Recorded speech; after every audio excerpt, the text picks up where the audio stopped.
Magandang araw sa inyo lahat. Ako nga po pala si Miles Bin Angel R. Simpao at ngayon tatalakayin natin ang kung ano nga ba ang globalisasyon, ang kung ano ang positibo at negatibong epekto nito at ang MNC at TNC. So unahin natin ang globalisasyon. Ano nga ba ang globalisasyong ekonomiko?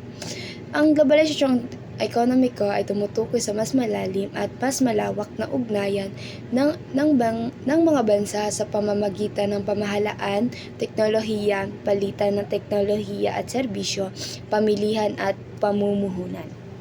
Sa pamamagitan ng mga bansa na nagdala ng pag-usbong ng mga multinational at transnational na kumpanya.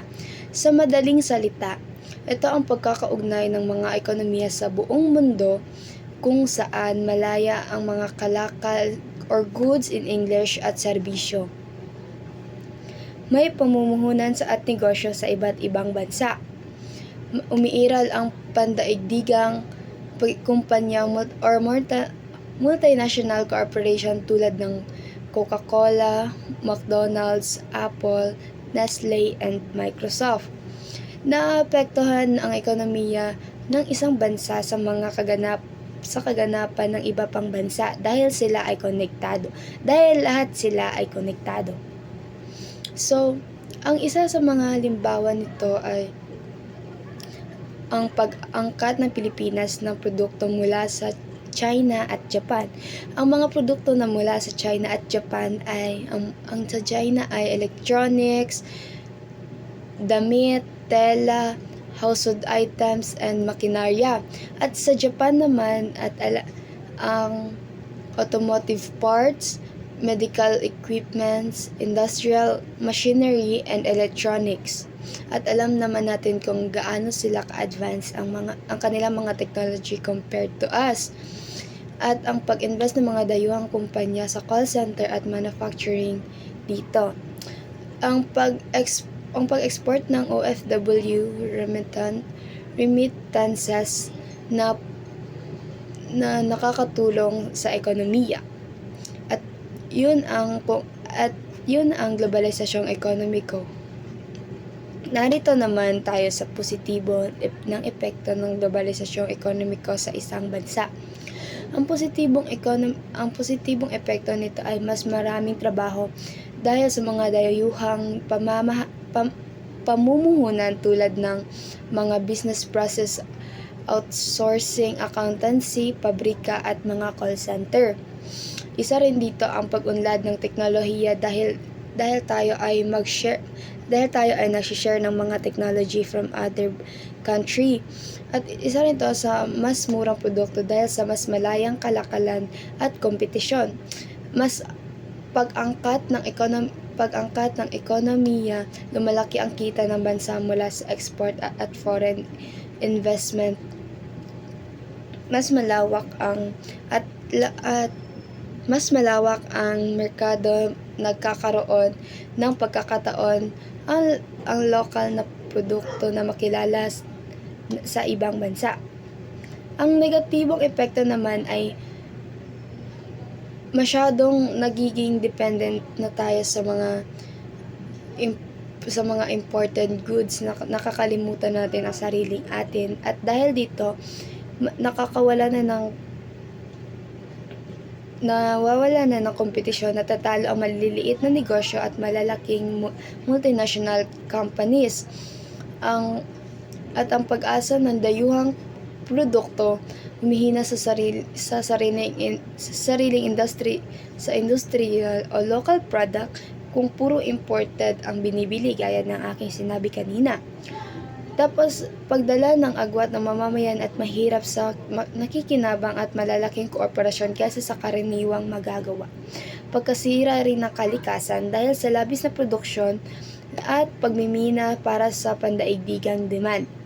At kung ngayon dumako naman tayo sa multinational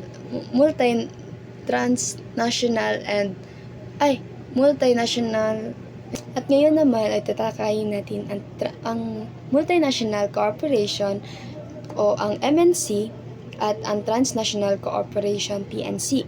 Madali lang silang i-differentiate dahil ang MNC ay may headquarter at ang transnational naman ay walang headquarter.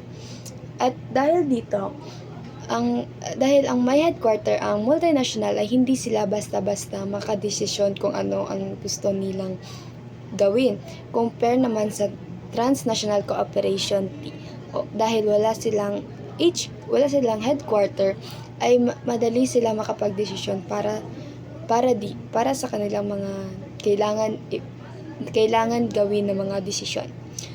So, unahin na muna natin ang MNC or ang multinational cooperation. Isang kumpanya na nakabase sa isang bansa pero may mga sangay o operasyon sa iba't ibang bansa. Karaniwang sentro ng mga desisyon at pamunuan ay nananatili sa home country. Ang mga halimbawa nito ay ang mga kotse at isa na dito ang Toyota ng Japan, ang Nestle ng Switzerland at Jollibee ng Pilipinas. May mga branch ito sa iba't ibang mga bansa pero nakasentro sila sa kanilang sariling bansa. Kaya kung ganun ay hindi sila basta ang ibang branch nito ay hindi sila basta-basta makapag-decide kung anong mga desisyon na kailangan nilang gawin dahil ito ay sentro sa pamunuan na manatili sa home country.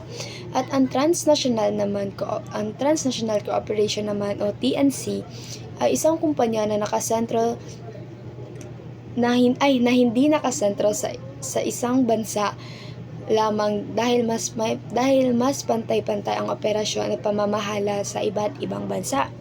Maaring ang headquarters ay nasa iba't ibang lugar at madalas ay flexible at global ang mga desisyon.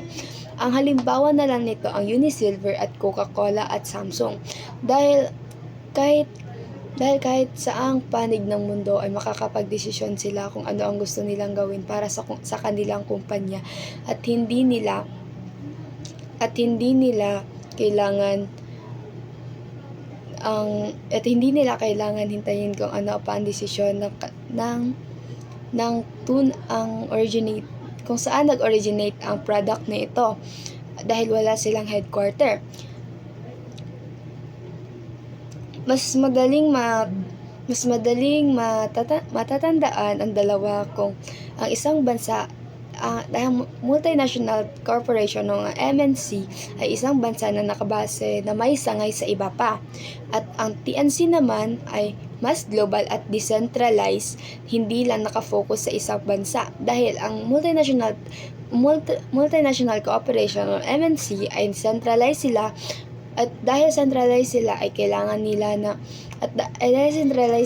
is hindi sila basta-basta makapagdesisyon kung ano ang gusto nilang gawin. At yun lamang ang aking tatalakayin ngayong. Maraming salamat.